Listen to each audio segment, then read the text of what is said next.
right, the big story of the hour. The German Chancellor Friedrich Merz has now expressed support for US President Donald Trump's peace plan for Gaza, calling it the best opportunity to bring an end to the ongoing conflict in the region.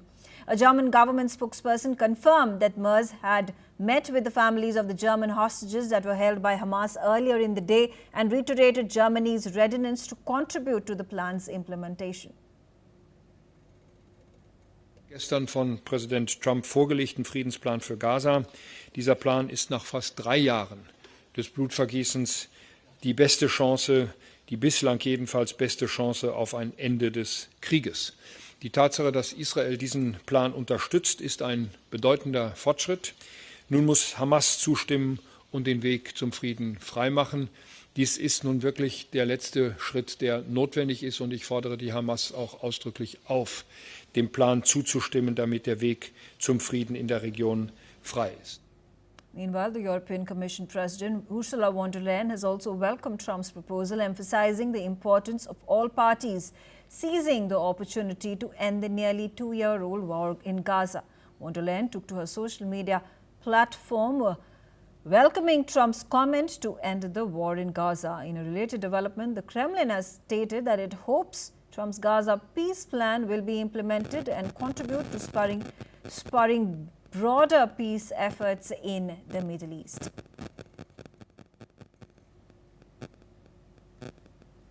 I have with me Ariel Whitman, who's the op-ed editor and a senior reporter at the Globe's newspaper. He's joining me from Tel Aviv. Thank you very much for being with us on NewsX World. And of course, I do want to understand from you what has been the sentiment on the ground after the 20-point Gaza peace plan was announced by US President Donald Trump yesterday.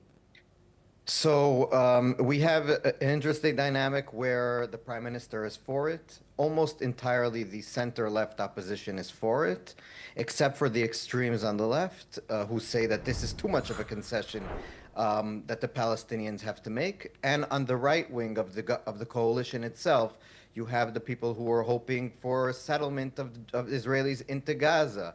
You have people who are hoping for Gazans to be, as Trump, if you guys remember about a year ago, said, we need to get the Gazans out of Gaza, and they're disappointed that they won't get that in the plan. But in general, the going consensus is left, right, center in Israel that this is an actual victory for Israel. We fought for almost 2 years at this point after the worst atrocities against the Jewish people since the Holocaust.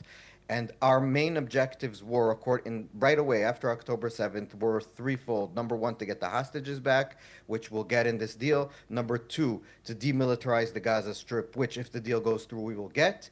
And number three, to make sure that Hamas is not in power and not part of any Palestinian ruling coalition that will be after the war in Gaza. All three of those objectives will be achieved. Absolutely. What do you make of this proposal that has been put forth by US President Donald Trump, that there is going to be a board of peace that is going to be convened? It is going to be led, it is going to be overseen by US President Donald Trump himself and Tony Blair, the former UK Prime Minister. Again, questions arise whether this is going to be acceptable to the Palestinians. Yes, we'll have to see. Well, again, all of this is very theoretical at this point because the Hamas still has not indicated whether they're even for it. We don't know. We don't know how much the Qataris are pressing on Hamas. We know that they're going to be speaking with the Turks today and the Qataris with Hamas. They've said they're checking whether it's acceptable. The Islamic Jihad, which is another organization involved in the war right now, says they're not for it. They're against this deal. So we don't know. At the end of the day, if the Palestinians agree to it, there's going to be tons of money flowing into Gaza to rebuild the place. It will be a boom in terms of the amount of money and effort being put into it. So they have a lot to gain if they accept. They have a lot to lose if they don't. But on the other hand, it is sort of humiliating on a nationalistic level for, after 2 years of war, saying, you guys, we're going to make decisions for you on the ground level of where the money will go, what you'll do with it, and all that. And yes, that plays a role. There's especially in the Middle East, people are they have a lot of pride, both Israelis and Palestinians, and this can definitely be, we'll see, but it can be an issue going forward. Yeah. Also, Ariel, there of course is a difference of opinion, especially, when the Gaza peace plan has been compiled and put together.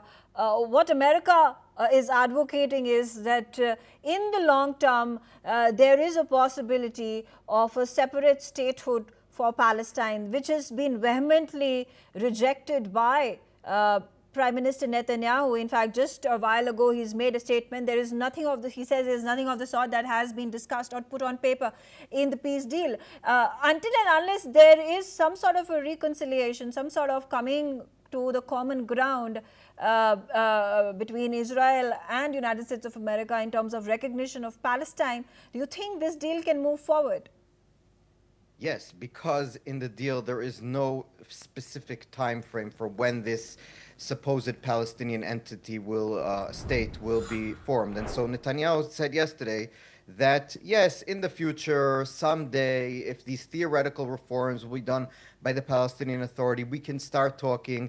And he's going to sell it to his coalition of the right wing. And by the way, over 60% of Israelis are against a Palestinian state. So he's talking to a majority of Israelis. And if we remember that Israelis are about 2 million Arabs who are citizens of Israel, and then the rest are Jews. So you have a majority of Jewish voters which are against a Palestinian state. So he's talking to them, and he's telling them, listen, I said Palestinian state, but I didn't really mean it. The reason, and I can prove it to you, he's going to say to them, because I never agreed to any timeline. I just said, theoretically, if they become our greatest friends, if they don't do any terror, and they don't teach their kids to kill us, and they don't do all of this, theoretically, down the line, it could be decades from now, but really, and even he said it yesterday pretty much outright, really, it's not going to happen. And so there's this, yeah. Okay, all right. Ariel, stay on with me. More information.